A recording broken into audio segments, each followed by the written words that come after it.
I am Tony Kruger-Ayabazibwe. I'm the Executive Director of the Global Interfaith Network. And I would like to welcome all of you to this event. What's faith got to do with it? The impact of COVID on LGBT people and gender and sexual minority people around the world. I'm going to hand over to our moderator very shortly, but I just wanted to say welcome and thank you for joining us. We're delighted to have you here, and I'm sure we're going to have a very interesting and productive conversation. So our moderator is Father Thomas Meinen, who is a priest of the Indian Orthodox Church, working for the National Council of Churches in India as the General Coordinator of the Isha Project, which engages churches, theological colleges, and other faith communities across India in the area of human sexuality and gender identities. As the coordinator of the National Ecumenical Forum for Gender and Sexual Diversities of the National Council of Churches in India, he engages a passionate group of champions striving for gender-neutral, inclusive society in India. He's also a member of the World Council of Churches Reference Group on Human Sexuality and of the Global Interfaith Network. And we're very, very happy that he has agreed to moderate for us today. So thank you very much, Father Thomas, and take it away. Great. Thank you, Tony. Welcome, everyone. I'm privileged to be part of this Pride event for the Global Interfaith Network, especially given the privilege to moderate an esteemed panel of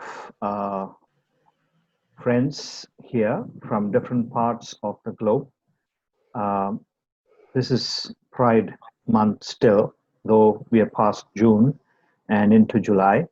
And so I'd like to wish you all a happy Pride, first of all, to all of you friends out there. And as we observe, continue to observe Pride months, this Pride month this season, especially in this time of COVID pandemic, we are privileged to meet even in these ways, though we in many parts of the world are not able to meet each other and encourage each other. But this gives us an opportunity to be with each other, to be able to affirm our identities, to be able to recognize challenges. So today, we're going to look at challenges that faith-based organizations or our own faith journeys or our own belonging to particular faith traditions or faith communities poses amidst this COVID pandemic. We are all affected in one or the other way by COVID. But how has our own faith identities been a part of this journey, especially during this COVID times? So this, through our engagement, gives us an opportunity to share experiences. And we are glad that we could have stories to hear and learn from different parts of the globe at this time. Let me take names of our esteemed panelists who are joining us, and I'll introduce each of the speakers before they speak. So we have Amar, who comes from Indonesia. We have Misa. Misa comes from Poland. Rafiul, who is joining us from India. Joey, joining us all the way from Tonga. Angelica, joining us from Brazil. And Ishmael, joining us from Kenya. We do have two other people who would join us and share their experiences as well. Kenita Placide who is with us as well. And we have Santa Korai, who would be also part of the sharing. I'd like to introduce Amar. Uh, Amar is a Muslim trans man activist based in Indonesia. For the past several years, he has been working on human rights, interfaith, and minority issues, engaging with social religious Islamic organization, interfaith community, and the LGBTIQ organization. Currently, he's the steering committee of Jaringan Transgender Indonesia, that is the Indonesian Transgender Network, the first network in Indonesia that enabled various works and spaces for transgender women, transgender men, and gender diverse. He's also the editor of a booklet, Islam Christian Progressive Interpretation of Gender Diversity and Sexuality, a guideline to understand human body and God, published by Gaya Nusantara. Amar, we are privileged to have you with us today. Um, I'm going to request you to share. Uh, I mean, I'll first share this question for all our panelists.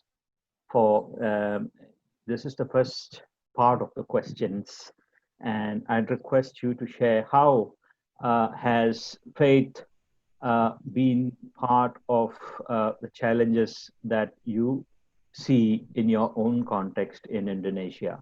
How has it affected you as part of the community from Indonesia? Over to you. Yeah, thank you, Professor Thomas, for the introduction. Hello, everyone. Thank you also for I Global. request you to be a little louder. Okay, I'm sorry. Yeah, thank you for Global Introvert Network for organizing this event. And for your question, Professor Thomas, I think that is really important. For my trans activism in Indonesia, as we know that Indonesia is the Muslim country, and uh, people always use religion and God's name and even like Sharia law to discriminate and to persecute people of minority gender and sexuality in Indonesia. So we want to counter the narrative, the queer phobic narrative that people or like conservative organization always use to to discriminate us.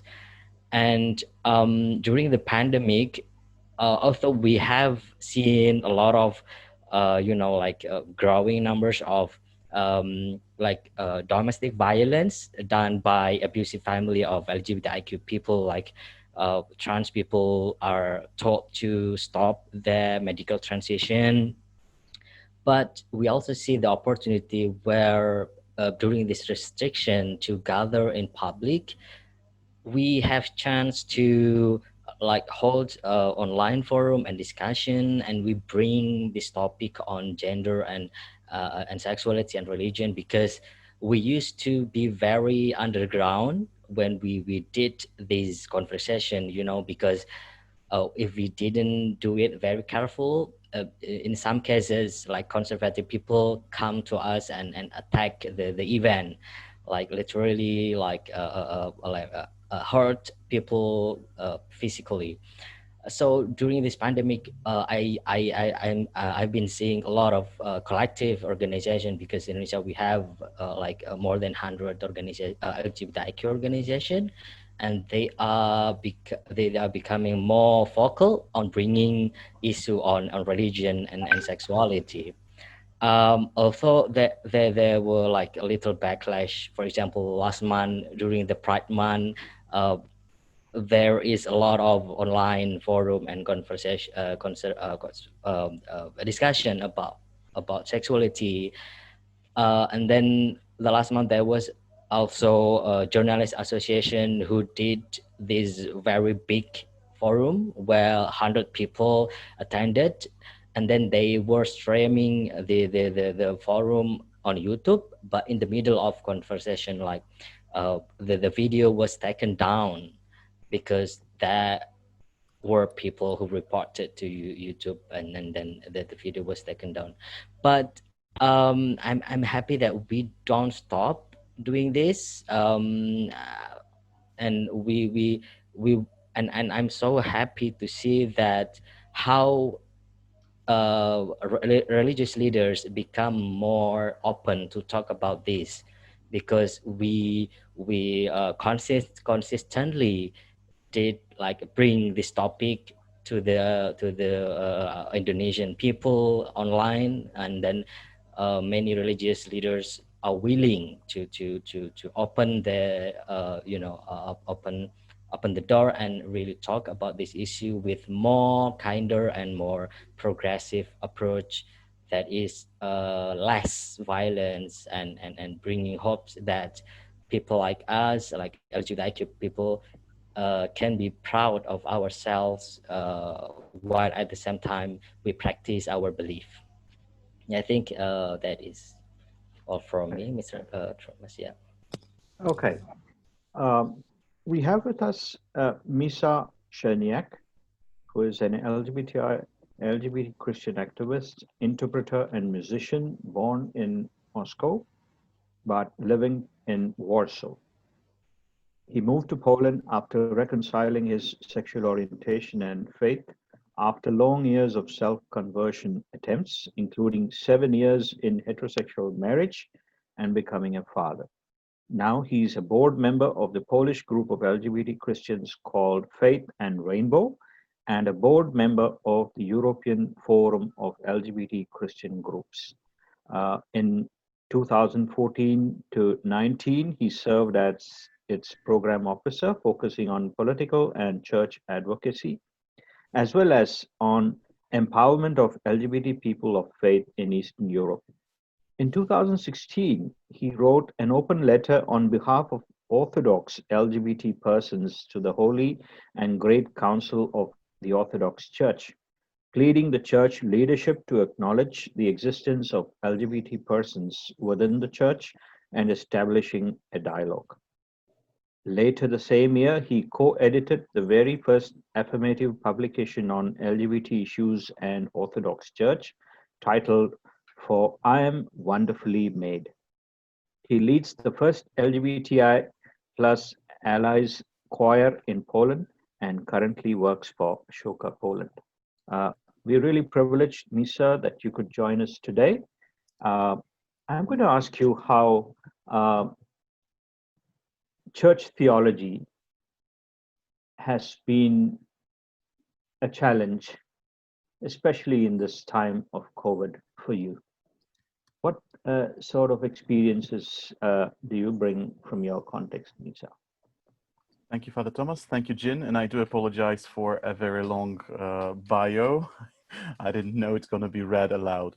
So in terms of COVID and religion and LGBTQ people in Europe, in this particular very interesting intersection, I wanted to also join Amar in saying that it somehow was despite all the pain of pandemics and hurt and everything, there was also some blessing in the things that are happening, because being all isolated, forced to remain in isolation, we connected more than before as a movement. So our LGBT Christian community in Europe came together much more often online than it used to do so offline in the region. And also it allowed us to, since we moved all our local meetings to Zoom, it allowed us to reach out to many more people than usually. And also some people, some parts of our movement moved their worship to online as well. And that was also an interesting experience, especially for those kinds of worship when you have physical dimension, like sacramental dimension of those services. Having them moved online was a very interesting and in some ways revolutionary experience and radical inclusion experience, because if we believe that our task is to be inclusive radically, that was a very new thing that we experienced through those online liturgies. At the same as in terms of the bad theology in times of COVID, I think it's affected not just the queer community, but also in general, all the marginal cases, let's say, not non-mainstream cases in our religious communities. What I mean is that there was a huge debate, particularly inside the Orthodox Church globally, whether there should be any changes to the way people receive communion. Because in the Orthodox Church, in most parts of the world, people receive communion with the same spoon, all of them.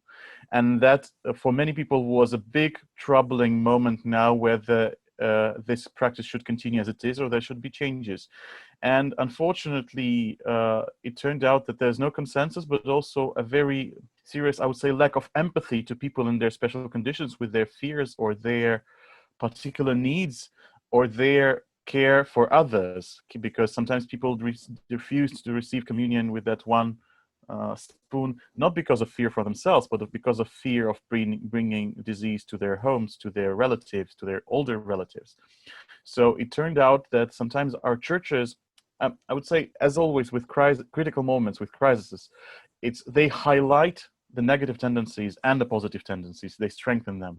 So in the negative tendencies, it highlighted that in some parts of our churches, there's very serious problem with the human dimension of our religion, with being people to each other, with being empathetic, with being compassionate.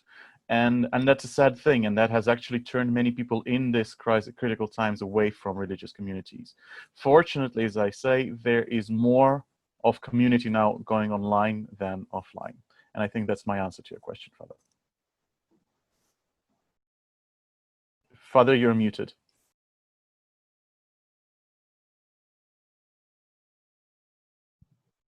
Okay. Thank you, Misa, for sharing the story and challenge within Orthodox churches. I think we faced a similar challenge in our country as well among Orthodox churches regarding what is acceptable for communion and what is not. But I'm glad that there's more conversation happening and engagement happening, especially during this COVID time, than what's happening before in your place. May I now request Joey?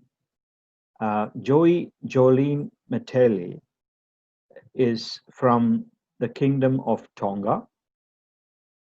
She has a range of experience involving the running of her own business as a professional singer, entertainer, event planner, and caring for her 3 adopted children. She has been an active promoter for HIV and AIDS awareness, an activist for all LGBTIQ people in Tonga and the South Pacific for over 30 plus years.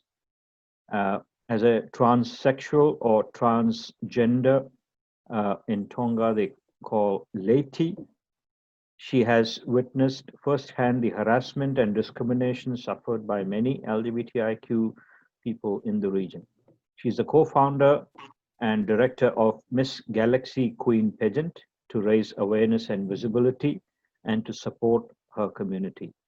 Currently, the executive director of the Tonga Letes Association, TLA, which is the only organization for or co-founder of the Pacific Sexual Gender Diversity Network, the only regional network for LGBTIQ in the Pacific. She has been a receiver of many awards, and we're really privileged to have you, Joey, with us. What context do you have in your region? How has faith been a challenge or a help in your context, Joey? Thank you, Father. Well, personally, one of the things that we face back at home, even though I'm stuck here, but my team was, and was able to still move around. I think if there was the problem that we have really, it's not really with the church at this time of crisis, because usually, like from the experience that we had on Cyclone Gita, you know, some church leaders or preacher would turn around and say, you know, the reason why we were affected by the cyclone, the last two cyclones, was because of this, you know, the sin that we so-called sinners were the cause of that, you know. But with all the work that we were able to, you know, to do and the dedications that we've been doing, you know, to our communities and giving back to our communities, it sort of changed the mentality of people and changed the mentality of our church leaders. But when you talk about theology being used against sexual, and you know, it's kind of dangerous sometimes. I mean, when I look at countries around, you know, around the world, and to compare it to us back in the islands,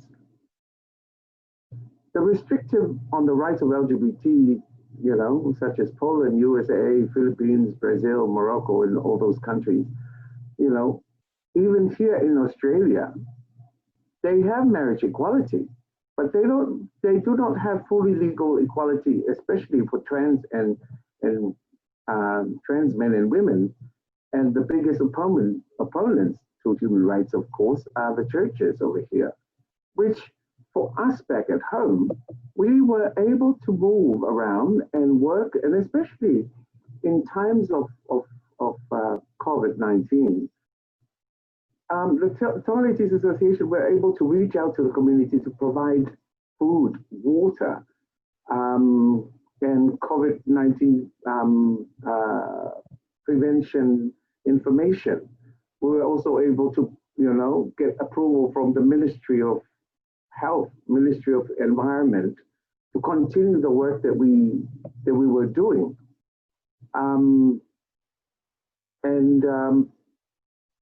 Because the only thing that we faced was really our majority of our community were, you know, working in hospitality, tourism, and beauty and fashion industries, which really affected them, you know. But we didn't really have any problem with our church leaders, because the whole the church, there was no church service, there was no large gathering in any church at all. But we were very fortunate enough that the town parish father were able to come around to the centers to do special masses on, you know, to even to our center, and we were very fortunate that we had that support from the Catholic Church. Otherwise, that was really what happened back home.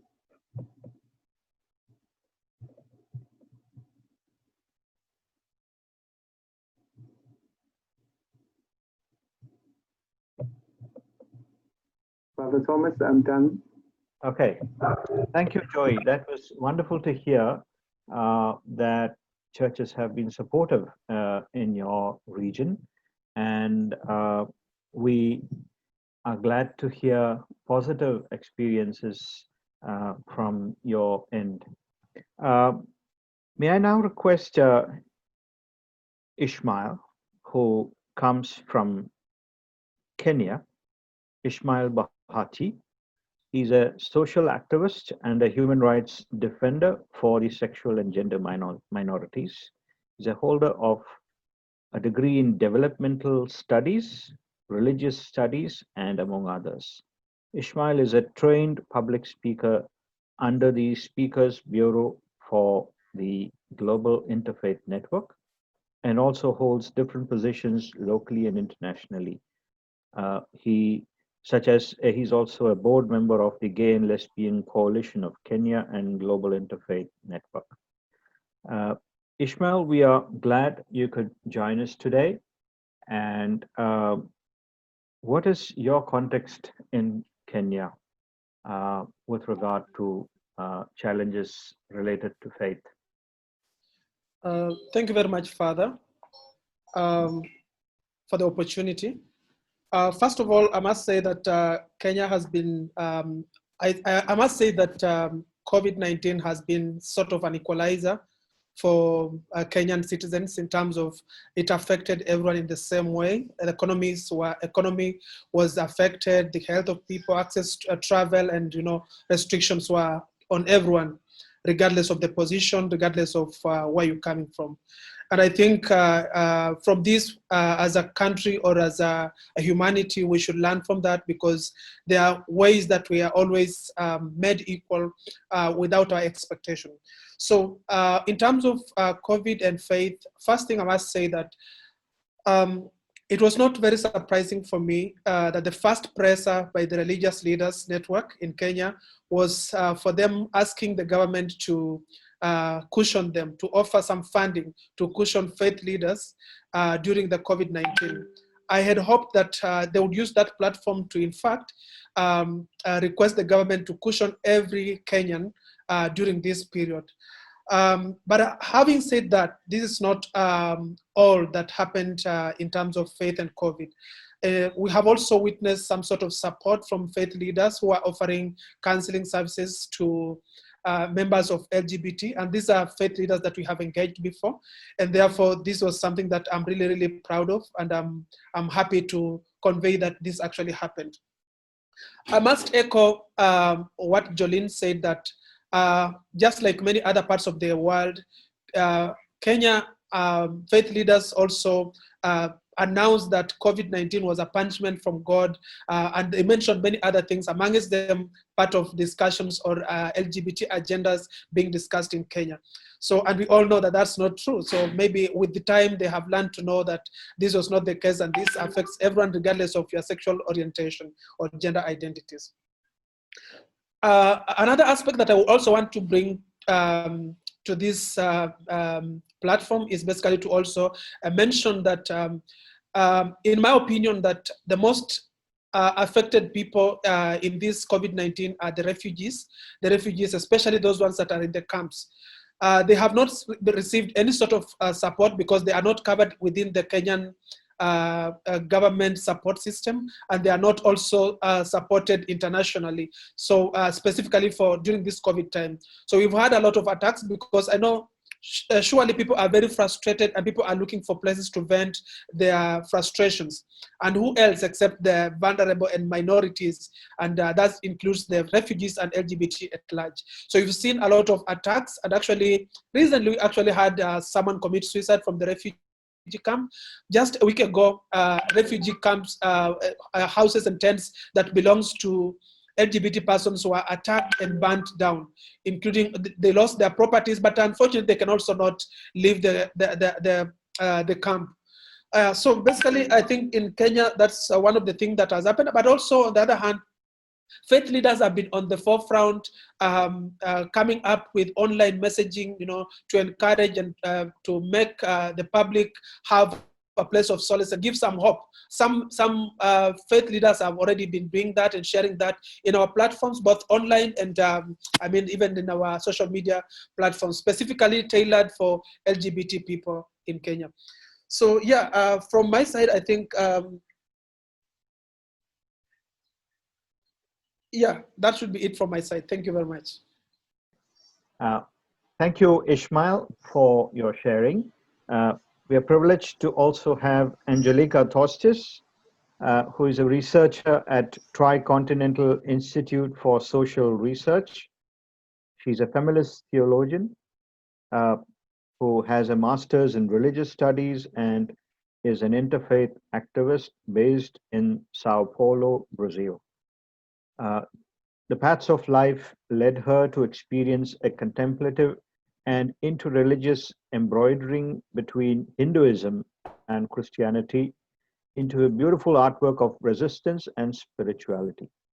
She's an artisan of words and messy traits, she writes in her blog, angelikisis.com, her thoughts and affections. She's an editor of many books and author on feminist theology, multiple religious belonging, and interreligious dialogue. So on behalf of all of us, a warm welcome again to Angelica. Angelica, what are your thoughts from your context? How has faith been a theology of support or discrimination in your context? Good morning for all and good afternoon also. It's such a pleasure to be here. Jean is a very important part of my activism because brings this gender activism and also the interfaith dialogue. So I'm very glad to be part of Jean and to be here as a panelist. Well, the Brazil situation is very complicated because we are facing a fascist government that is allied with Pentecostal or New Pentecostal churches. Not all, of course, but some mediatic pastors. So I would like to show one video that can illustrate the relationship of the some fundamentalist churches and also politics. Pierre, can you show the first video, please?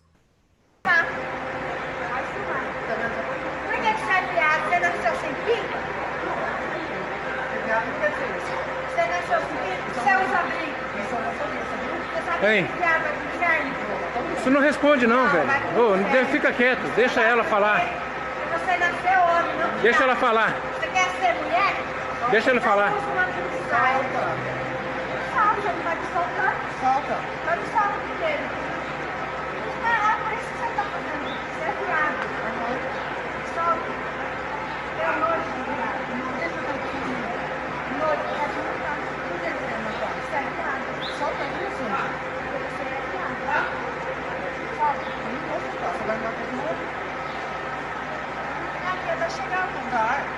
Já chegou, já tá vindo aí. Liga de novo, por favor. Pega ali, ó, que ela vai querer pegar de novo. Pega ali, ó.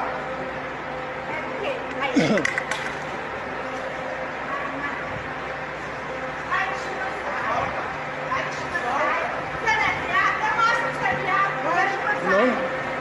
Vai tomar no teu cu, viado. Eu gostasse de pedra, porque eu tinha um. Fosse homem, fez a primeira coisa. É um viado, tem coragem. Deixa, tô gravando tudo aqui.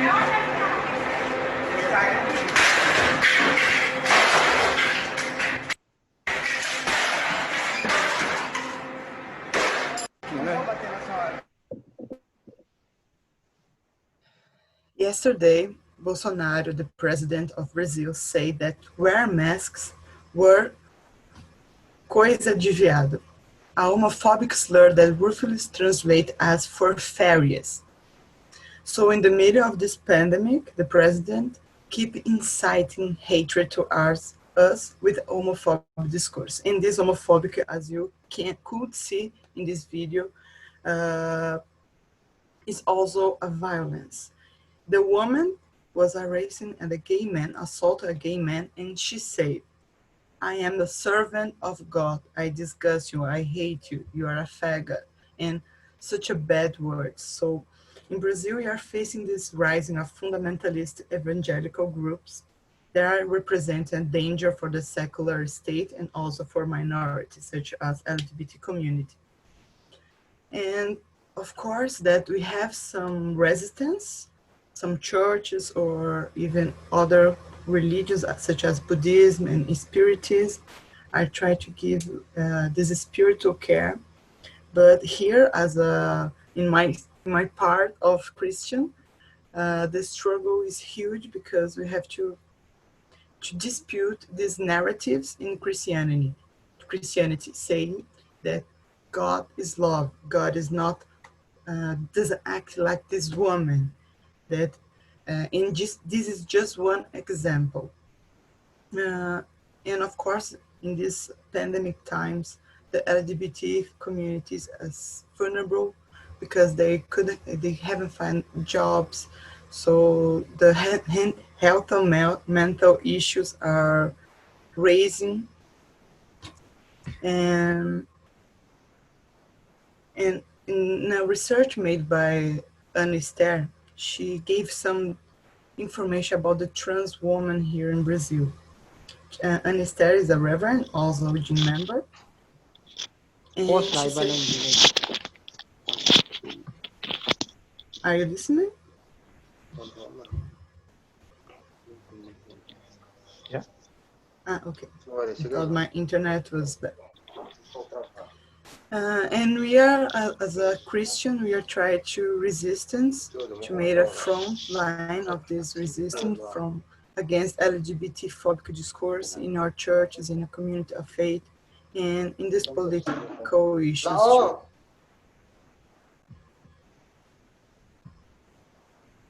I think go ahead, some Angelica. mic is open. There's some background sound coming up. Yeah, you can go ahead. Yeah. And I just want to share that last week a Methodist bishop declared a few weeks ago in a one-line meeting that LGBTQI people should be excluded from the church. I am Methodist, so we are trying to build a project called Welcome and Affirming LGBTI plus Methodist. And this bishop just laugh and say this kind of things. And we are in this process of resisting Methodist Church, but you know that not only Brazil, but also in US, there's a discussion about this. And so in the middle of the pandemic, we have to face this homophobic discourse. So we are trying to survive and try to keep our faith on fire. Thank you. Thank you, Angelica. Thank you for sharing the unique situation in Brazil. I'll now request Rafiul Alam Rahman. He's the founder of the Queer Muslim Project, India's first such initiative working to address intersectional issues affecting LGBTQIA+ Muslims. He represents India on the Beijing Plus 25 Global Youth Task Force set up by UN Women. He is nominated as a Young Change Maker by the Hindu Business Line in 2018. The Hindu Business Line is a medium in India. Rafiul brings with him a decade of experience in gender and sexuality rights organizing. Thank you, Rafiul, for joining us today. What has been your context in India? How has faith been a challenge or a help in your context in India? Thank you, Father Thomas, and thanks to everyone who's spoken so far, and of course, Jean, for giving me this opportunity. I'll keep it short. In India, it's quite interesting, especially if you look at LGBTQIA+ Muslims, because we are technically a double minority. So, and what has happened in the past few months is also interesting because in December, India saw a huge kind of uprising against the Citizenship Amendment Act, which was brought in place to create a register of citizens who were supposedly going to be Indian. And that process was carried out in my home state, in fact, in Assam. And we learned later that many transgender people and queer people were left out of the final list that came. Of course, there were other communities that were left out too. So there were huge protests when the government announced that this would be carried out across India. And then the COVID-19 situation happened. And what has happened now is that there are two kinds of things that are happening. One, the government has used this as an opportunity to hound and arrest activists that were very vocal against CAA, but many of these activists have also been big allies and supporters of the queer movement in India. So today, many of them are have been arrested, or they are being hounded after their organizations are being put under the watch. Funding is being cut for them. So that's one kind of challenge that we are currently facing. And what the government has done is that the government is using anti-terror laws, like serious charges like that will take you years to get out of prison, and to just create that fear, and to the point that now a lot of activists across movements, and of course in the LGBTQIA+ movement, and especially those working at the intersection of faith, sexuality, caste, have just completely stopped speaking or sharing these views in public, fearing that there will be a backlash. Another thing that recently happened is that, during Pride Month, while a lot of us, interestingly, kind of carried out programs online, there was a very vicious and a targeted campaign led by a section of the Muslim community online on Twitter called #WhySoProud. And it was quite interesting that this is a community that has been, facing the brunt of the citizenship law and of all the kind of policies that are wrong in this country. And here were a bunch of people who came out and said, oh, why do you have to be proud? Because this is against Quran and this is against Islam. And what that did is that it pushed queer Muslims, many of us who have been affected by, because when you are a queer Muslim person, you're not just queer or you're not just Muslim, right? Different things affect you. And the citizenship law, of course, personally affected me because I saw it close at home in my state when I saw my relatives, and especially poor relatives, were hounded by the state, especially for even a simple error in their document. And then to see that that the other, that your own community that you consider is your own, this Muslim community is also targeting you because you supposedly do not fit into that kind of an idea of a good Muslim. So what has been interesting is that, with the Queer Muslim Project, I will of course talk about this in more detail and I don't want to go there now, but we have been doing a couple of interesting things online. And what I feel is that even with the programs that Jean has been conducting, like the online prayers and meetings, I think this has been quite, it's been very powerful, I would say, in bringing together the global community and bringing people across the border, across regions to send across the message that despite all the setbacks, we are still here and we are there for each other. And I think that's the thing that gives me hope at this point. Yes, thank you, Father. Thank you, Rafiul. We also have in the panel one more speaker from India, Santa Kurai. Ms. Santa Kurai is one of the leading LGBTIQ activists in India. She is from the Nupi Manbi community, the transgender community in Manipur, the indigenous transgender community in India, one of the indigenous transgender communities in India. Santa is a champion of human rights, not just among LGBTIQ, but on various other issues as well. She works for parents and children as well, especially in this COVID times, to access online facilities from those from the lowest strata of society. Santa has been in the forefront in reaching out to LGBTIQ communities in Manipur, more than 4,000 of them who have been affected during this COVID times in various ways. So Santa, do share with us some of the challenges that you have faced during this time of COVID. How has faith or faith organizations or faith communities been a challenge or a help in your context? Thank you, Father, for giving me this wonderful opportunity again, and then I would like to place my apology for coming late today.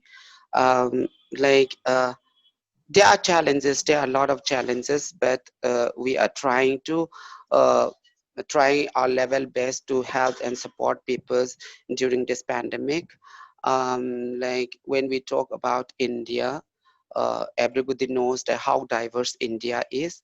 Even in the regional division also, we have like five regions: south, southwest, northeast, east, and then west.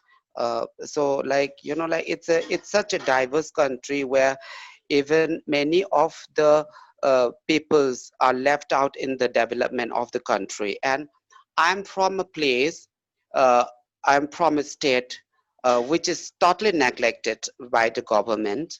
And when we talks about the queer unification, it's very difficult to say anything about about India queer unification so far, because we are less represented, and then we are like invisible. uh, as we have certain difficulties. For example, I neither belong to a Hindu nor a Christian. I belong to a very indigenous community called Meitei.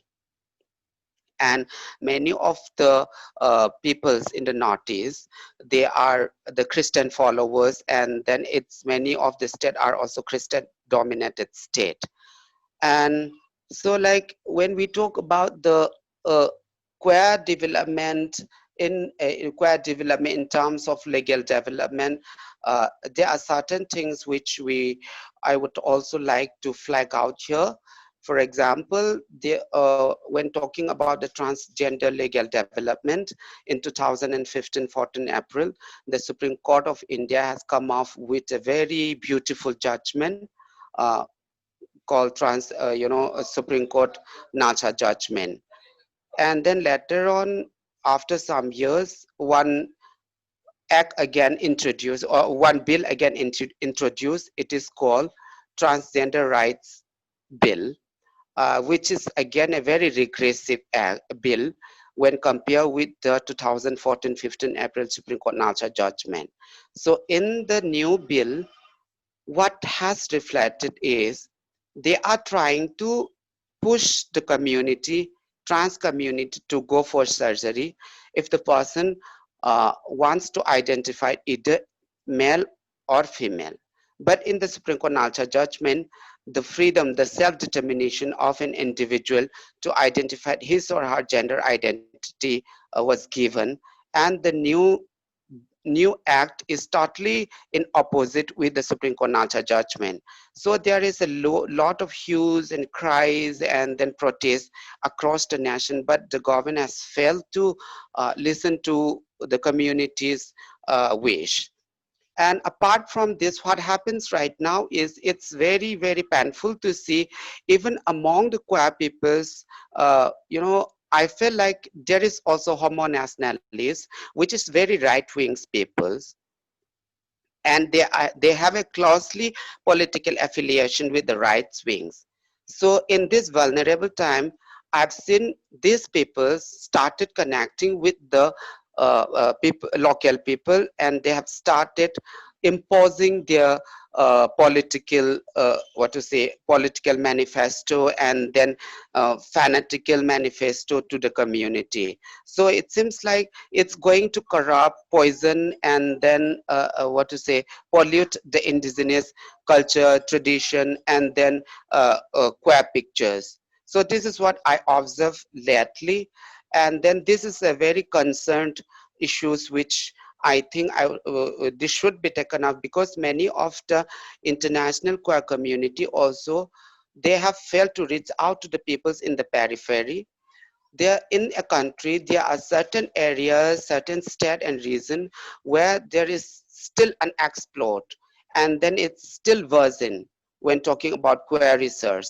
And Northeast is a region where the representation of the queer peoples in the national and the international level is very low. This is the reason why our stories and then our narratives has been overshadowed by few peoples who are who what so-called queer leaders in India.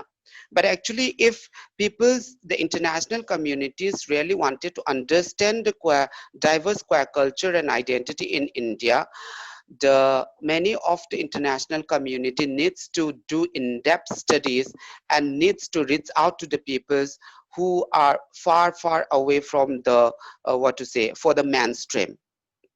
So, because, like in this pandemic, we are the people who are less accessible to donors. For example, even donors are also very, very competitive, and then the community in the region are, has less capacity to write proposal and to conceptualize their ideas, because like they are less exposure to the queer scenario. And this is the reason why they are again much more become vulnerable in this pandemic. So what happens is, like, in the midst of these difficulties, a few of the like right wings community, they have started coming to the local peoples, and then they are trying to divide the community. And then the effort that has been put down by the local community for the past 20-25 years, it's breaking now. And then it started dividing, because we are the peoples who are politically oppressed and then regionally oppressed. And then we are in such a situation where the entire northeast region is been just considered as a geographical importance by the center.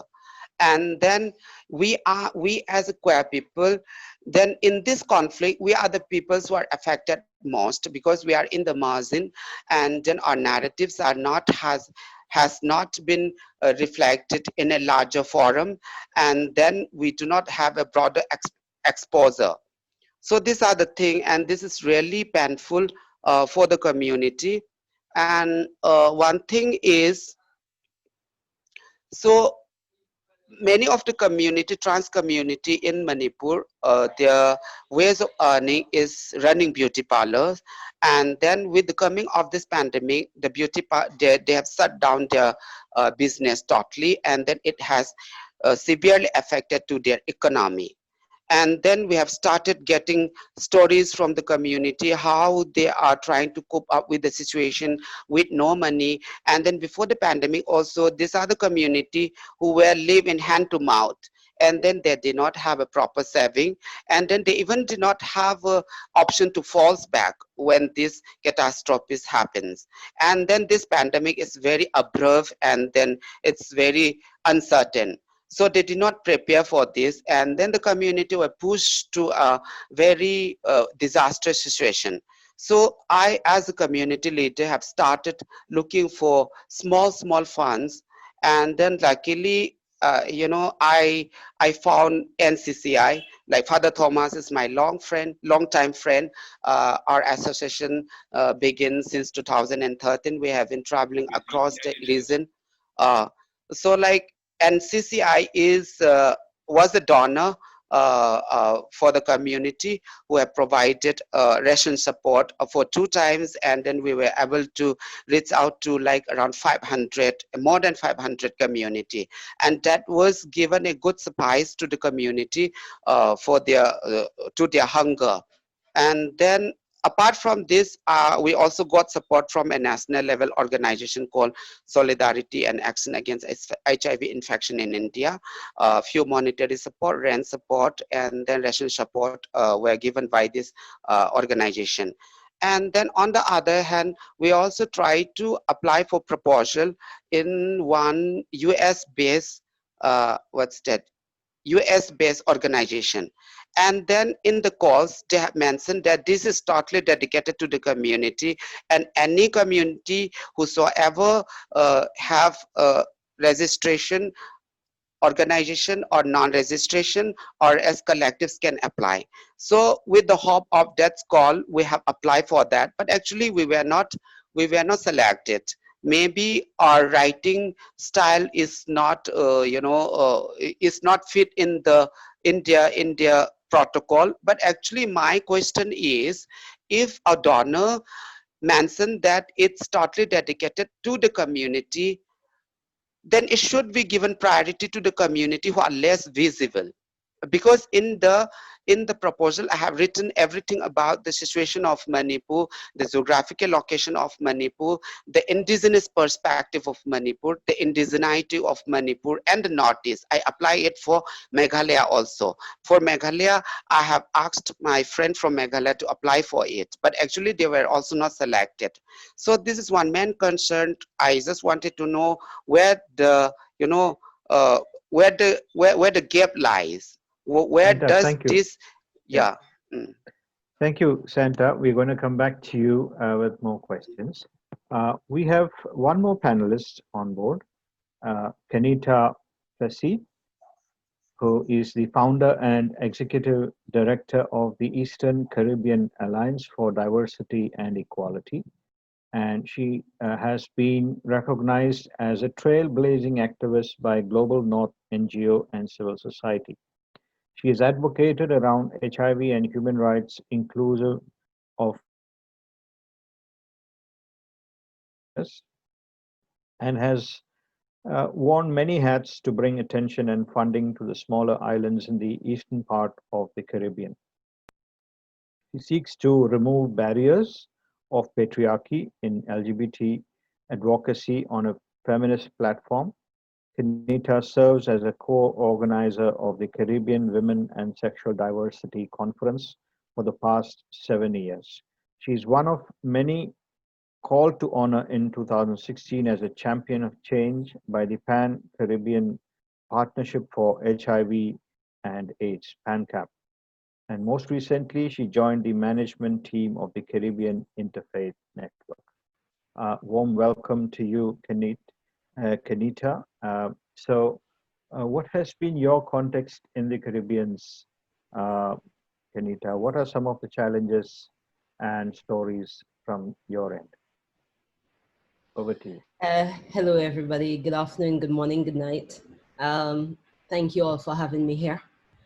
It's one that we have seen, as you'd understand, that the Caribbean is pretty diverse. And although we are pretty similar in culture, and I think a number of things that has already been said by other panelists, I can probably echo. One of the things that we have found is that every time there is additional visibility of LGBT folks, we know for sure that the church is right behind us. So what we have seen during the COVID, I think for the most part of it, we have found actually church is very quiet. We have found that the response to COVID has not been what was expected. In terms of our LGBT folks, however, what we have seen is, according to what has been reported, is a number of persons within the home setting, a lot more pressure being put on them to conform or to normalize according to societal norms their behavior or their expression. And that has been particularly challenging for some of the youth. And as we look at how we have responded during COVID, what we have seen is really the conversation around mental health becoming point and key in how we move forward in helping and treating and being there for community. The increase in violence, gender-based violence, and I think sometimes that language gets lost because they recognize that LGBT persons are also part of that conversation. They try to speak about just violence against women. And so we had to be totally conscious and involved in conversations to ensure inclusion was happening. Diversity of the people represented was also something that was happening. We had to be watchdogs to the government and some of the things that have not been done directly. What you would see is the church is working behind the scenes, but also looking at what kind of policies government tried to implement during shutdown, using that element of power during states of emergency and trying to infringe on human rights of people.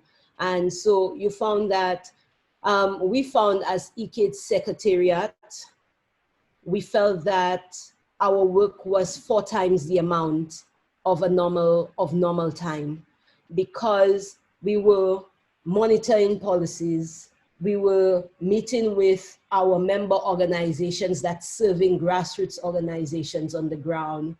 We were monitoring what was happening with 5 legal challenges that we are doing here in the Caribbean, and looking to see where the churches intervene, because we definitely saw the church intervene in St. Vincent and the rallies and the mess that they made of this, how they incited violence. And for a number of LGBT persons who said they existed and they were fine, but when the churches started heating up the media and heating up every airways you can find, posters and so on, they have certain areas that became unsafe, including their homes, including with family. And so we have seen how this has actually rolled over, and COVID being a shutdown period where there was basically nowhere to run, how threatening and isolating that made a lot of LGBT folks not having the response. And a lot of them actually, we felt that a number of persons who had been speaking actually started speaking about not being able to take it anymore, felt that suicide thoughts, not necessarily actions, but the thoughts had been circulating even higher during the last 3 months.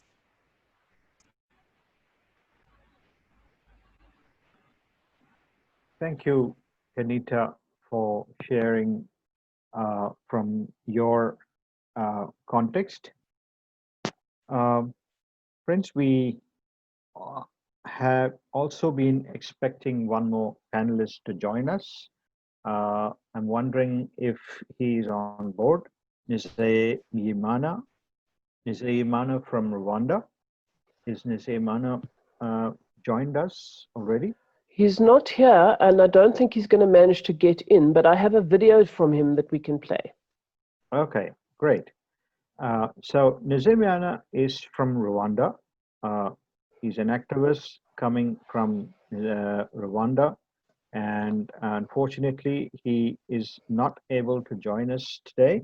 Niseyimana Seleman is a pastor who engages from Rwanda. So, Tony, if you could share a small video sent from Niseyimana, we would like to know his context in Rwanda. Sure, I'll do that.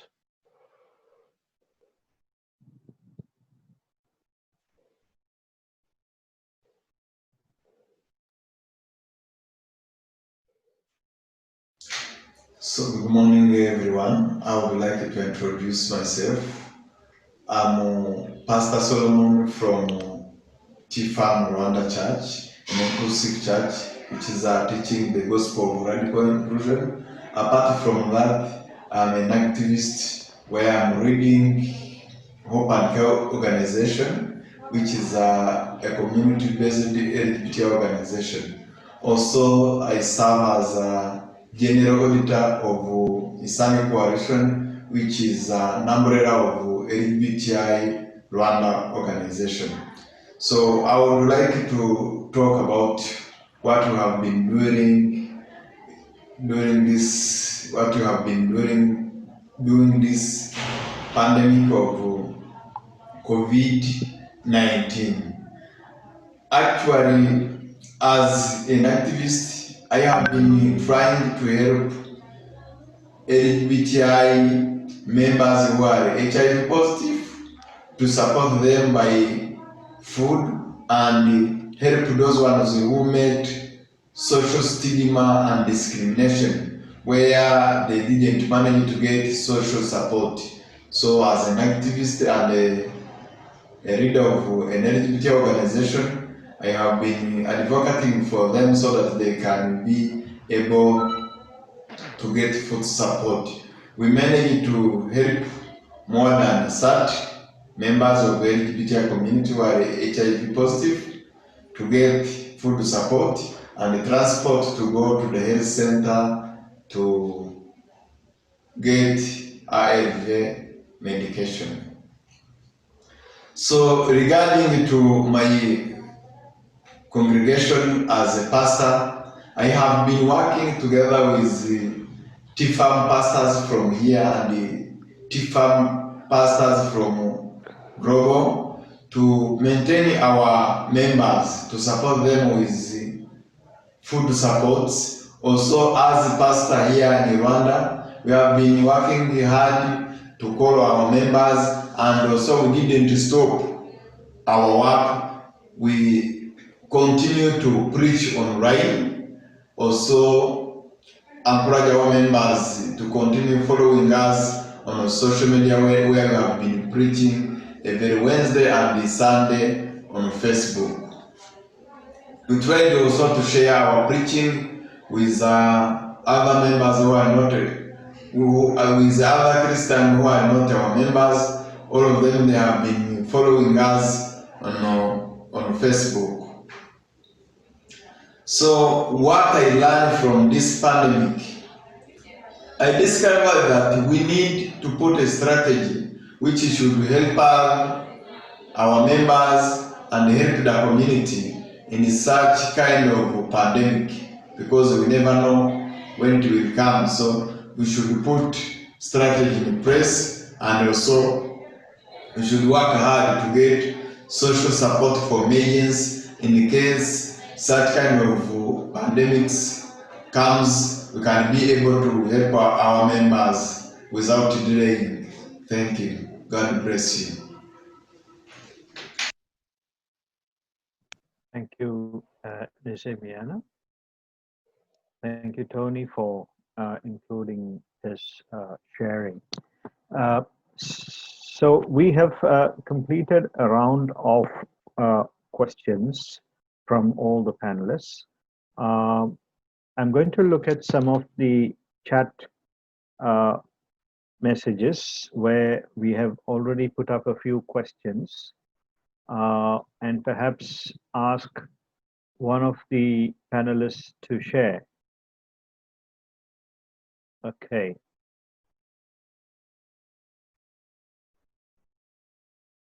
Now there's a range of questions here. Some of them have already been answered, so I think I'm not going to look at the questions which have been answered. So perhaps some of the questions which needs to have a common discussion.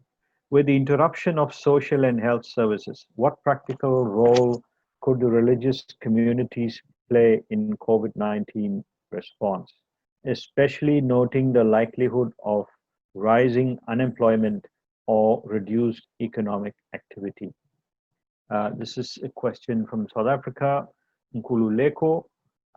Thank you for raising this question. I think this is a common factor and a challenge in many of the countries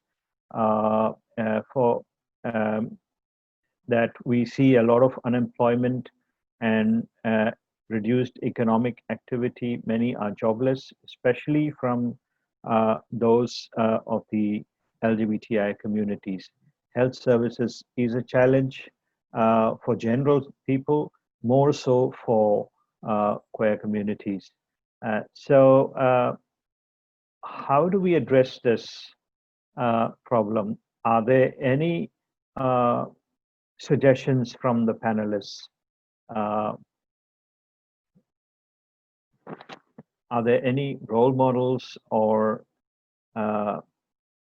suggestions from the panelists?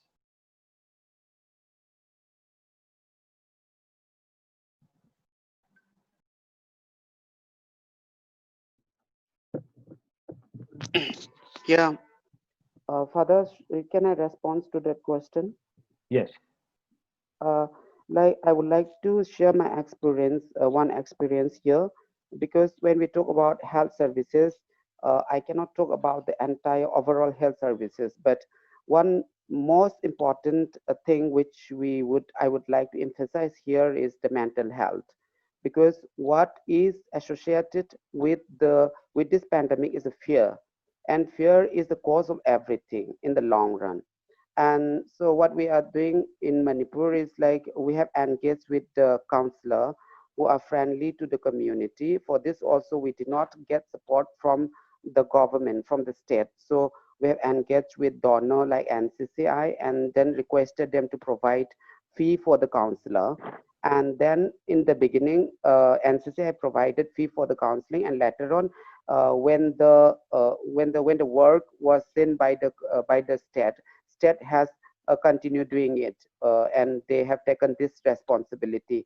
And I think this is a feasible way how we can collaborate with other private funders also, because we can't wait the response from the state all the time. Because, you know, like, for example, in many of the country in the world, we have heard so many horrible news about a failure in providing health services and then increasing in the budget in the health services. So these are the small things which we can look upon, and then these are the practicable things which I think the entire the international community can also can also replicate. Yeah. I just wanted to point out here that Santa has been instrumental in lobbying with the state government to start the first quarantine center for transgender people in India, in fact. And Manipur has the example of having the first quarantine center. In fact, they started 2 in Imphal, and Santa has been part of that lobbying in being able to see that happen.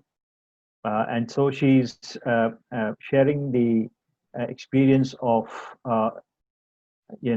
collaborating with a counselor who knows the LGBTI community, and to be able to provide counseling help for many among the LGBTI community in Manipur who are facing mental health issues.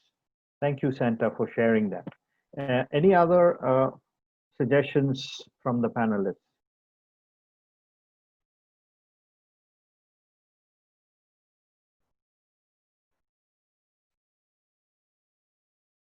I think in the other model that we could bring from the Indian context is also how allies, especially from the faith communities, have played a role in being able to address at least some of the issues with respect to the LGBTI communities, especially in the time of need. National Council of Churches in India is just one example, but I'm sure there are many countries which have their own National Council of Churches. What's happening in such an ecumenical platform, that is many churches from different diversities coming together, is to be able to use the ecumenical platform to do exemplary work which they themselves may not be able to do in their own churches by their own. So such a sort of partnership has brought about unique interventions and help for LGBTI communities for whether it be health service or any other practical role that may be required. We have small stories in India which perhaps will require more time. But just to give you that sort of example. Unemployment, there are many church-based organizations. Of course, in the context of COVID, many of them are under lockdown. So it's again a challenge. But this is something that we could take up as an action point of how we could mobilize networks for bringing about possibilities of employment for those who are marginalized during this time of COVID. So, okay, I'm going to address that at a later point. Can I say something, Father Thomas? Yes, Tony. So I just wanted to say one of the things that we did was we work with church councils in a number of Southern African countries as part of our Religious Dialogue Partners program.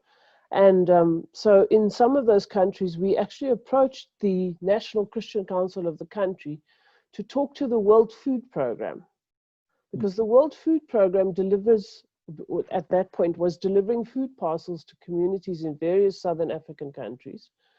But they aren't willing or able, given the constraints of their relationships in some cases with the governments, to specifically focus on LGBT communities, despite the fact that we know that LGBTIQ plus communities are particularly vulnerable for a variety of reasons, which I'm sure many of us understand.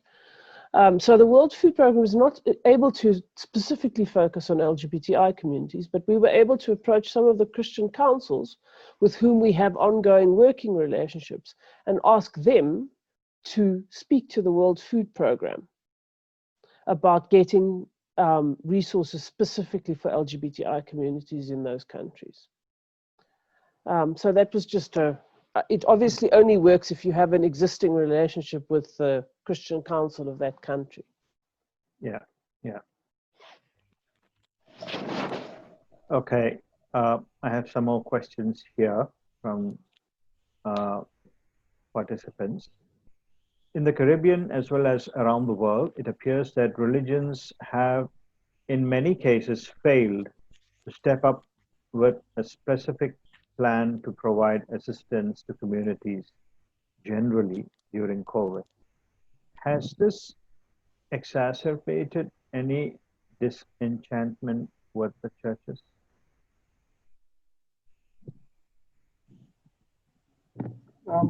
Father, I'd like to add to that. Yeah, Joey. Well, since, our association has been running for the past 28 years, and we learned a lot from what we went through. And one thing that we used to assume that we will be helped by people. And I think it got to the point that we're tired of waiting for people to help,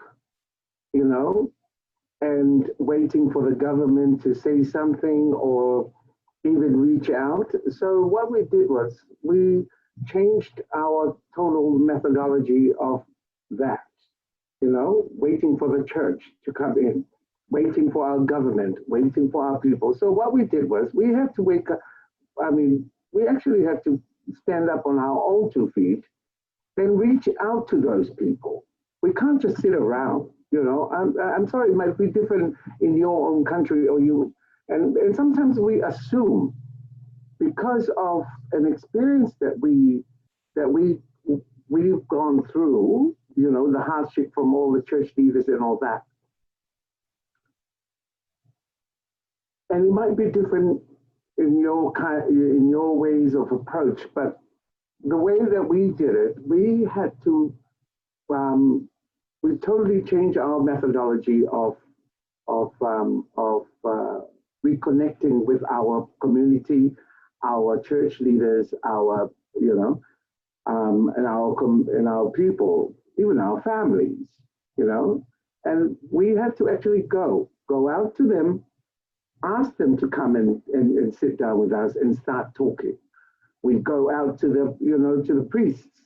We go out to the ministers of the other churches and keep knocking. And if they turn you out, they turn you down, that's fine. But at least you are doing the move first, not them, because they won't come. They won't reach out until you go yourself and reach out to them. I used to have the biggest fear of talking to them, and I used to go and hide myself, not to listen to them, just not to listen to them, But it got to the point that I got tired of waiting. I said, to hell with this. I was given the guts, I was given the brain, Even though I was a school dropout, but I was gifted by God with a mouth, with a brain, with a soul to talk. And that's exactly what we did. We went out and we even went to our government. Now, our government, even though they give us a little money, it's not that much, but at least something has come out of their pocket to assist us. They have included us in the clusters, in the humanitarian clusters. They have, and if they forget about us, we'll be calling, excuse me, hello, we're here, we do belong to this country, but we can't just sit in our comfort zone and just wait until they come. We have to go. We keep knocking. And if they keep turning you down, that's fine. We go and knock to another church, and that's how our, of all churches that has accepted us to come, we have Holy Communion and everything freely. It's the Catholic Church, the one that everybody's having problem with, in our little country, maybe because we're related to everybody else, But if they don't accept you to come to church, but they will be talking to you on your next family gathering, they can't get away from you. So maybe that, that is something I just wanted to share my experience, And it's sad that I listen to people that are having difficulty, but we need to get out. We need to go, just do it in a peaceful way. We don't do rallies. We don't shout. We go and sit down with them and talk. I just wanted to share that. Thank you, Joey. In fact, you've just raised this whole aspect of resilience. Is one of the crucial aspects among many of the LGBTI communities in different parts of the world, has helped to survive many difficult situations. And you brought out a very important aspect in that respect, that, don't lose hope. The inner strengths that are possible to keep going and look for the answers in different places. I'm sure some of the other panelists are also able to share similar stories of resilience. If you would like to share that, I'll request our other panelists as well to share some of the stories of resilience and what kept you going, what really worked. Is perhaps you could share that. Can I share, Father? Yes, Amar. Yeah, sure. Yeah, responding to what Julian shared, I think that is really wonderful to show how resilience can really help us for our queer movement. But I have different story in Indonesia, because Indonesia LGBTIQ people used to be very, very afraid of these faith leaders, because even if we didn't come to them, they came to us to attack us, and because that consistence of that attack and bullying and discrimination, in even they came to our space and attack us and even kill some of our fellow queer activists. So it was impossible to knock their doors. But in the other hand, we are so lucky that some of the faith leaders were willing to come forward at first. For example, in Yogyakarta, we have this Islamic boarding school for transgender women that is firstly built by ustad or a Muslim leader that want to embrace this marginalized group, and then gives them space to to learn and to accept themselves in religious space. So this Islamic boarding school is really famous in Indonesia. because it is given or it is created by these faith leaders, and it's really empowering trans women because it's not only for religious learning, but also it's become more, more comprehensive, because they also have like training for the entrepreneur, and then to gain their economical needs by providing several trainings so that some sex workers that used to live in the streets, they have new skill, and then they open their own business by joining this Islamic boarding school. So I think this is also answering the question from Grayson, that what can faith communities play to improve their lives and increase physical accessibility for transgender person. I think the example from Indonesia, from this Islamic boarding school, it could be I think we of course we need to ask or to include or to involve these faith leaders to become more embracing, but also how we maintain this relationship, okay, between the communities and these faith leaders. Also, I have also another very positive story in Indonesia, where the group or the organization of Muslim feminists, they are they are distributing the community support fund for marginalized group, including LGBTIQ people. So I think by saying that religious or faith community is important, it's not only for the sake of learning or just like conversation on religion, but also it have many sectors, including like how these faith communities can help LGBTIQ people to survive in these uncertain times. Thanks, Father. If I may add, Father,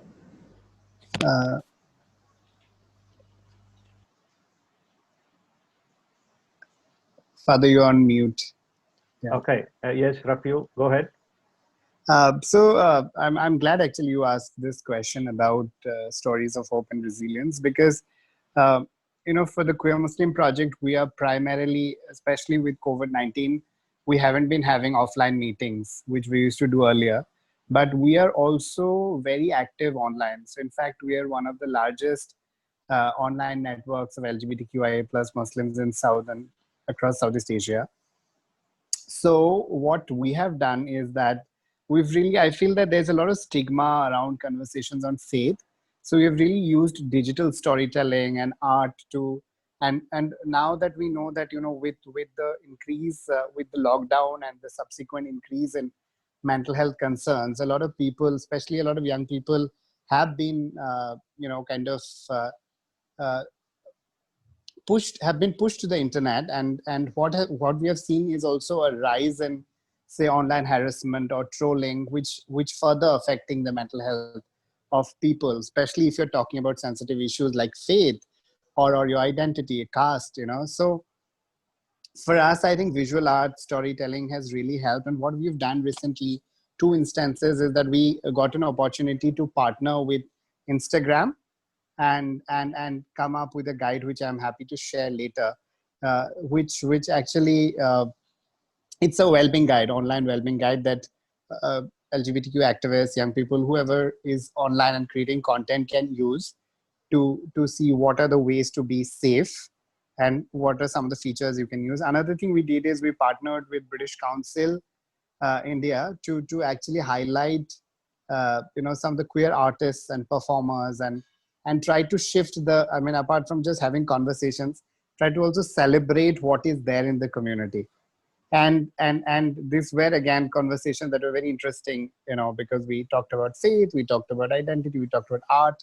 So it was like a mix of things. And currently what we are doing is we are actually in collaboration with CSBR, we are actually developing a project, like a series of webinars that will look at the question of Islam, sexuality and justice, and creating collective community care, you know, collective/community care in these times of COVID-19. So I feel that for us, the experience, because I have not directly engaged with the church, with theological institutions or religious institutions, but we've been doing a lot of this work online, and I think that has also worked really well for us. You know, as if you were to just think of a case story. So that's something that I would like to share, and I would definitely encourage folks to go check out our Instagram page, because it does have like, you know, stories of different people and the kind of artwork and illustration that we have used. Yeah, thank you. Thank you. Father, may I speak? Yes, please. The sacred space has been denied for us, but although I see with joy and hope the existence and emerging of the new communities of faith, they have taken on the responsibility of welcome and become a safe space for the celebration, sharing, and living of faith of LGBT plus people. I would like to share a video of João Lemos. He's a young Baptist gay from Maceió, and he made a video about the diversity. I will show the video and then I will read the English translation. Please, Pierre.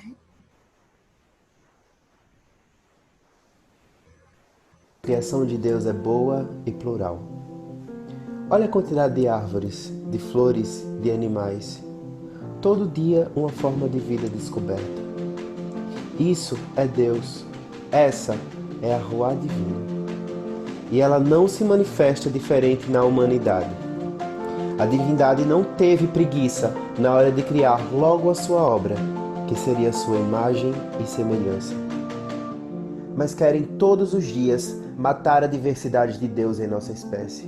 Colocaram leis que escravizam e abominam o próximo.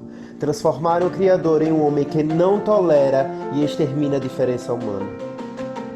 Mas eu estou aqui e tenho orgulho de ser essa diferença. Eu sou a manifestação de Deus. Eu também sou a imagem e semelhança do Criador. Deus é homem, mulher, gay, lésbica, trans, negro, índio, asiático, indiano, brasileiro. A Ruá Divina é plural e ela se manifesta em diferentes corpos. Não diminua algo tão extraordinário a um ser tão limitado e singular. God's creation is good and plural. Look at the number of the trees, flowers, animals. Every day, a way of life is discovered. This is God, this is Ruá. And she is not different in humanity. The deity was not lazy when it came to create the work that will be her image and likeness. But every day, they want to kill diversity of God in your species. They place laws and enslave and abhor others, transform the Creator into a man who does not tolerate and exterminates human difference. But here I am. I am proud to be that difference. I am the manifestation of God. I'm also the image and likeness of the Creator. God is man, woman, gay, lesbian, trans, black, Indian, Asian, Brazilian, indigenous. Divine Ruá is plural and it manifests itself in different bodies. Do not dismiss something so extraordinary, such as limited and singular being. So these kind of things we are creating here, this kind of materials to bring hope and to affirm our image and likeness of God as a manifestation of this plurality of diversity of creation. So this is one of the strategy of this young people, this young person did, and also a lot of collectives such as evangelics, Anglicans, youth are providing these online materials to bring this new hope and new understanding of the Bible or another scripture. Thank you. Angelica. Ishmael. Yeah, thank you very much. I just wanted to give my inputs in terms of the question about how best we can engage the faith leaders and tap into the relationship. First of all, I understand very well the fact that we have been marginalized, and maybe most of the persecutions that we have faced as LGBT has been in the name of faith. But that does not really make it that we cannot be people of faith and we cannot benefit from the services that are offered with the faith leaders. For example, I'll give an example of Kenya. Our first engagement with faith leaders was not an easy thing, and we had a lot of fears because it was just after attacks on LGBT people. But out of this engagement and dialogue, we have created a lot of partnership in terms of faith leaders are even stepping forward to, as I mentioned earlier in my presentation, that we have faith leaders that are making messages specifically tailored to LGBT and sharing on the PEMA Kenya, our own group. We have a group for strategic faith engagement, faith leaders that we have engaged. And we are also having faith leaders that are also offering some sort of counseling to the members of LGBT. So my encouragement was just basically that all is not lost in terms of engaging faith leaders. They have their own fears, just as we have our own fears. They are likely to lose, they are standing between, for those that have been engaged, are standing between supporting the LGBT and being rejected by the congregants that they lead. So we must also have a look from that perspective. In terms of a question that I've seen from Grayson from South Africa, that what is the role, what can we do to, faith leaders do to improve the lives of the transgender persons, basically in the world. I think a model that we have borrowed is have faith leaders be there between the parents or relatives of the LGBT person to create the reconciliation and harmonization between families. I mean, in spite of the difference that might have been occasioned by a relative coming out as a gay person, basically to ensure that there is that, because most of the parents are fearing because they feel that they will be rejected by religion if, or they are failed parents for raising up a homosexual or a transgender person. So basically for me, it's about having faith leaders who understand the dynamics between the sexual and gender minorities and parenthood, and also what the parents stand to lose. So I think we can tap into that, and faith leaders, we have that opportunity to make things better. Since religion has been used as a weapon to violate against LGBT persons, we can also use religion to be a bridge or a reconciliation for parents that have been hurt and LGBT persons that have been hurt, by making them reconcile their differences. I think that's what I wanted to mention. And in terms of employment, I might not have a good answer to that. I can only give you an example that even in Kenya, religious leaders are struggling and are asking for support from the government. So it would be very difficult to think that they will also come up with suggestions on how best to improve economic situation of the LGBT person. But I believe that they can also negotiate in terms of making things or life better for LGBT persons, because I believe that faith leaders have a bigger say in terms of political forums, or also change in legal perspective of the countries. And I believe that tapping from that, after we engage the faith leaders, they get to understand what we stand for. We dispel, we destabilize the narrative that has already existed about LGBT persons, and make them understand that this is what we are. And after they have become our allies, they are able to also speak for us in those platforms whereby we need to see all the changes. Thank you. Thank you, Ishmael. That was very useful. In fact, we just have 15 minutes left. And I think this is also a good time for us to look at some of the action points out of this whole discussion. We've raised quite a few challenges and issues. We've also raised possibilities as well. And I believe that among panelists, as well as those who are attending from different countries, we bring possibilities. possibilities of networking, possibilities of making things happen, and interlearning that is possible among countries, among ourselves. So I have here a few action points which I'm going to suggest, and I'll request both our panelists and attendees uh, to have their own action plans in their own context and share it with the GIN, and they would actually share among all of us. Uh, First of all, I saw the suggestion of inclusive curriculum, which has been suggested for students. Inclusive curriculum, which could help students to understand about gender and sexuality.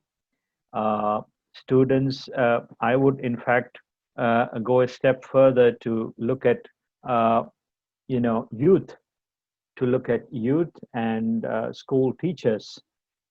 Could there be a curriculum that we could share among different, schools or youth groups, which would help them to understand gender and sexuality?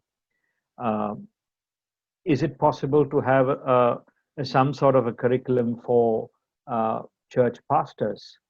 I'm sure we would have some resources that are already in place in different parts of the countries, which can be shared as a resource among different contexts. The second part is action point is about unemployment. Many among the marginalized LGBTIQ are facing unemployment. What are our suggestions in this context? Some of us shared the possibility of uh, resilience, the possibility of networking with faith-based organizations such as the National Council of Churches. How can we take that step ahead? Are there action points in our different countries or regions that we can take up through GIN in making that happen? The third is about, you see, COVID has also brought the need for food, basic, needs for livelihood. And the World Food Program, which Tony shared, was indeed one such example. Are there similar agencies from which we could reach out to those who are in need in our own context? It would be good to share such networks which could be tapped in. Embracing from faith communities. Some of the questions that's been raised are related to this.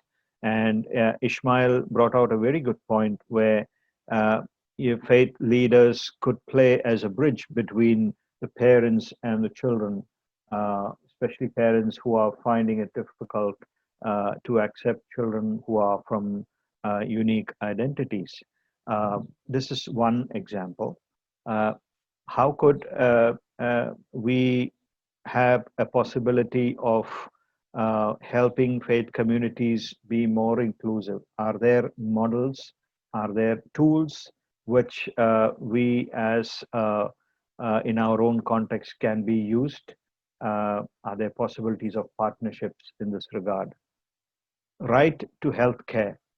Can this be promoted and advocated among our countries where we find that LGBTI communities particularly are affected?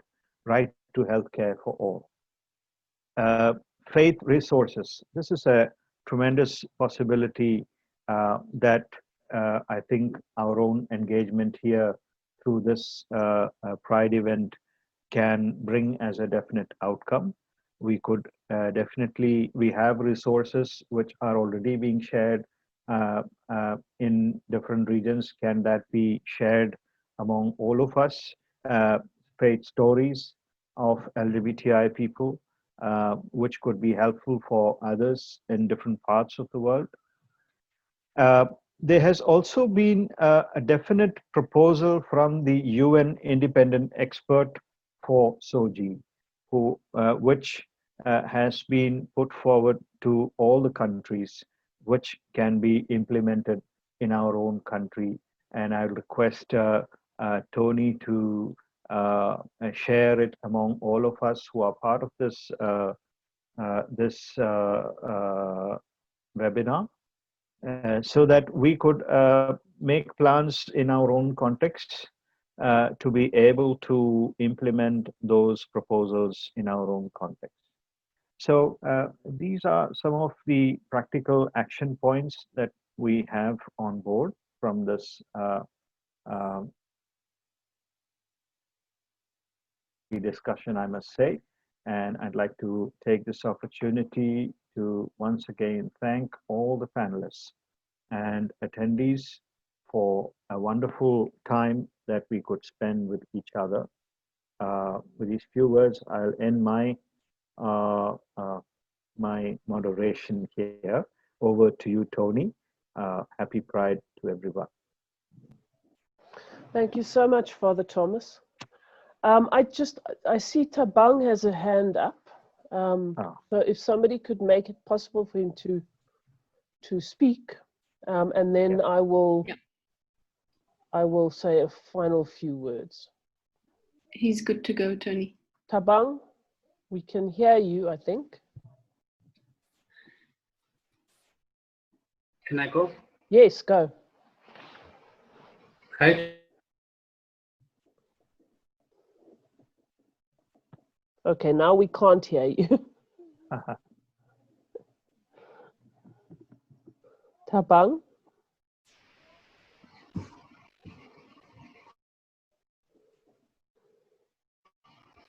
I think someone is talking. Can I talk? Yeah, talk. Please talk, Tabang.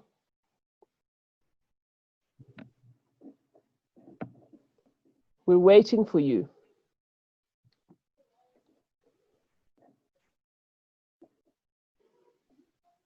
Tabang? Okay, I'm afraid I think that's not going to work. So I just wanted to say we have recorded this webinar and we've saved the chat questions and the Q&A questions, and we've saved Father Thomas's action points. And I think that what we will do is gather all of this information and consider how we can move forward. And then we will engage all of you further. And thank you very much, all of you, for attending. We will engage all of you further on how we can move forward together. And as Father Thomas says, how we can address the points that Victor Madrigal-Borloz has raised in his guidelines, and perhaps especially how we can bring faith into addressing those points in the various ways that it shows up in the context around the world.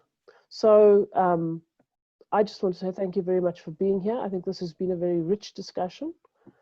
Thank you to all of our panelists. Thank you to Father Thomas again. And if there are no further comments or questions, then I would like to wish you a further good Thursday, Friday, and enjoy the rest of Pride. Tony? Yes. Can I just say just a few words? Well, before I say goodbye to everybody, I just wanted to, you know, to remind ourselves that we have learned as a people to make do things with little to nothing. Mm-hmm. You know, I personally have learned that myself. And we have created lives and families out of nothing. Mm-hmm. We have created livelihoods and income out of nothing. We have supported our brothers and sisters in our civil society out of nothing. Mm-hmm. And we have given our lives and freedoms because we have nothing else to give. You know, our communities, our LGBT communities around the world, especially indigenous LGBT communities, we will survive. we will endure, and we will end the violence and discrimination against us, especially in the line of faith, when we believe the things that we, that we have in ourselves, that we're gifted with. We're given that, and it's for us to use that. We don't need, I'm talking from experience, and I have given my life to do things for my community, and I don't need to wait for everybody to come and give me something to eat. I'm tired of waiting. So we have to remind ourselves that we are gifted with something to share. And I love you all, and thank you so much for sharing. Thank you, Jolene. I think that's a lovely way to finish off. Yeah. The gifts that we all have. Amar, do you want to say something? No, I just want to say that is really powerful closing statement. Yeah. So yeah, thank you for this fruitful conversation. So yeah, I love you all. Never ever give up. Thank you. Thank you. Thank you for having me. Thanks, Kanita. Love you all. Love you all. Thank you. Thank you, everybody. Bye. Bye. Bye-bye. Bye-bye. Yeah.